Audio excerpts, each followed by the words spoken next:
Hi there, my name is Chelsea Gibson and I'm with Wildrose Wellness here for your free daily video on our YouTube and our Facebook. Don't forget to like and subscribe. I always forget to say that, so you may forget to do it. So you can like and subscribe and share with those you love.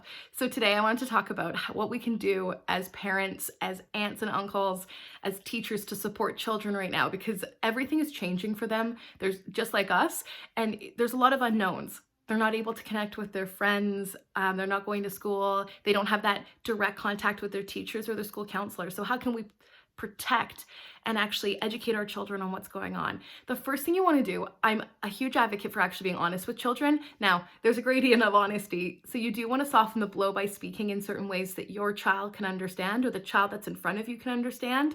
And it's important not to scare them too much while still being honest about what's occurring. So I explained to a child in a session today the virus that's out there, and explaining to them what the virus is and what viruses do. There's lots of YouTube videos on actually made for children and explaining that. But what I explained was that it was just this invisible, we can't see it, but what it does is it comes into our bodies, and then it's not good for, or not healthy for our bodies. Depending on the child's age, you can change the wording up. And what you want to do then is tell them, that is why we're washing our hands. So what you're saying is, this is the thing that's happening. I'm not going to lie to you that it's not. I'm going to explain this is what's happening, and then this is what we can do about it. What you teach children, when you teach them what they can do about it, you actually build a confidence within them so that as they grow up, they know that there's things in the world to be afraid of, there's things in the world to be careful of, but that they have the tools available so that if they come face to face with something like that, that they have the tools available.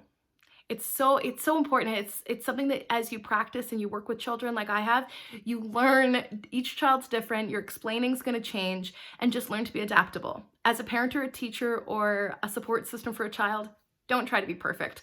You might make mistakes, you might say the wrong thing. Just know it's okay, and that's where you just go back. It's really important that you make it accessible for them. So maybe don't let them be around while you're watching the news or doing your updates or talking to your spouse about what's going on. They might not be able to handle specific numbers like the death tolls and all of that. I know adults that have a difficult time with that. We'll talk about that in my next video, how to watch the news and not get anxious. So it's really important with children that you're explaining what's going on. You're explaining what's happening and why it's so important that we're washing our hands. Now, kids they are sponges and they'll take on our points of view. So do be mindful when you're around children not to say certain things that might influence them or that they might not understand the whole context of. So explaining it in a way that they can understand to their age group and also to their unique person that's within their bodies. Each kid, like I said, is different. So they're all going to need a different sort of support. Some kids will need play. Some kids might need time to relax. Some kids might need that you just being in the room with them while they watch TV or play on their video on their phone or anything. You want to ask your child, and I tell this to parents that I work with all the time, ask them, what do you need? What can mommy do to support you? Or what can daddy do to support you? What do you need? And they might say, I need a hug. They might need to go to their room alone. They might need a distraction like going outside in nature and playing. Just communicating with your child and asking them what they need teaches them to know what they need, so that as they get older, they actually understand their own emotions and they understand their needs. I told a child in a session today, that safety that she feels with mom and dad, she can one day actually build and feel safe with herself, so that she can feel safe with mom and dad and she can feel safe with herself.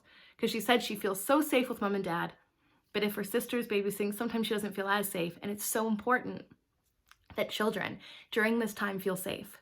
Knowing that they feel safe with you to express themselves and feel, but also that they're safe within themselves, that they have the tools available so that they can actually know their needs and then advocate for those needs by communicating. So teach your children communication skills. It will teach you communication skills, ironically enough.